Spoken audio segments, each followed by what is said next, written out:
Perkenalkan diri, nama saya Jenin Bertameno dari program studi pendidikan luar biasa.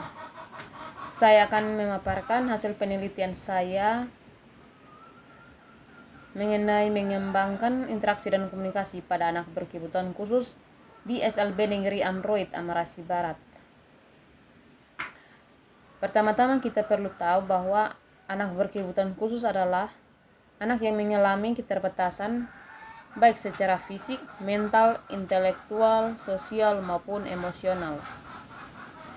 Pada penelitian tersebut, saya mempraktekkan 5 tahap dalam mengembangkan interaksi dan komunikasi pada ABK, yaitu pada anak autis.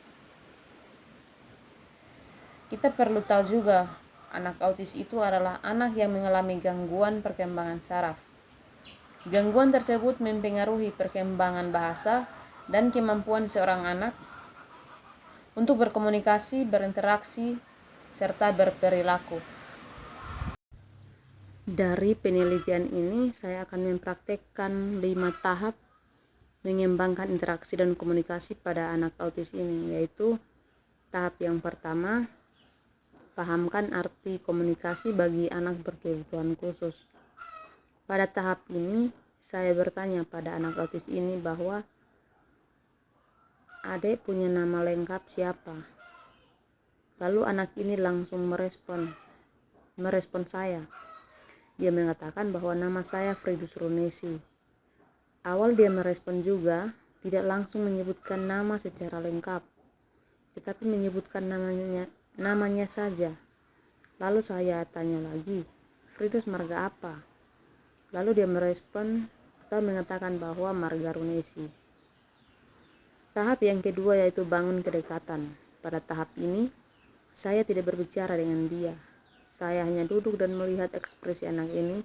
Ternyata anak ini ketika mendengar teman-temannya bermain di luar, ia juga ingin bermain, tetapi dia tidak beritahu saya jika ia hendak bermain bersama temannya.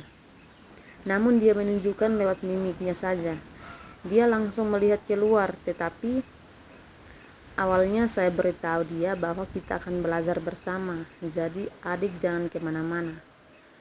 Jadi ketika dia melihat temannya bermain, ia ingin untuk bermain juga, tetapi dia hanya melihat saja karena saya juga ada di situ. Misalkan saya tidak beritahu, maka pasti dia akan berlari keluar untuk bermain.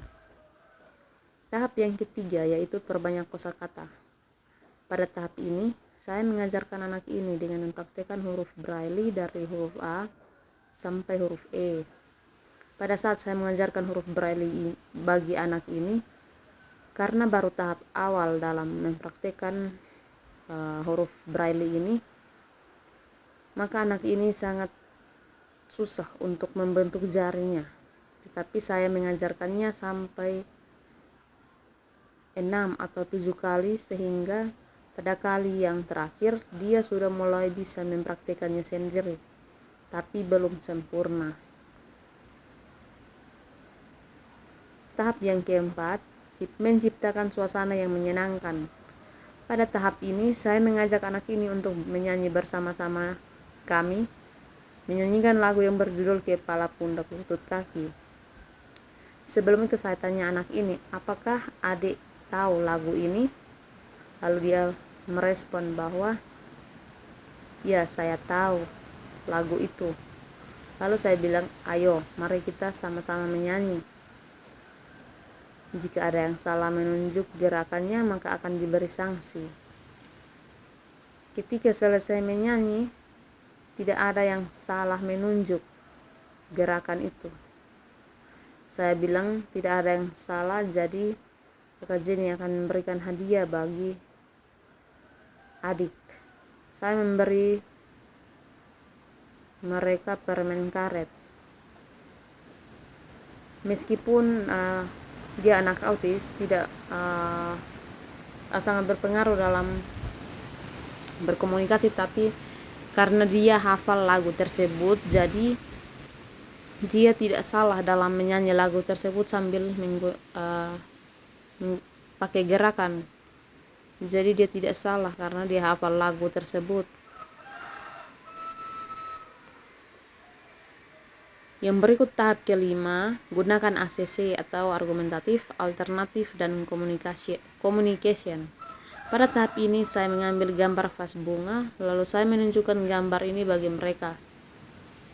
Lalu kami menyuruh anak ini untuk mengikuti apa yang diucapkan oleh teman Jelin. Jelin katakan vas bunga, lalu Fridus juga ikut ucap dengan mengatakan vas. Lalu Jelin katakan vas.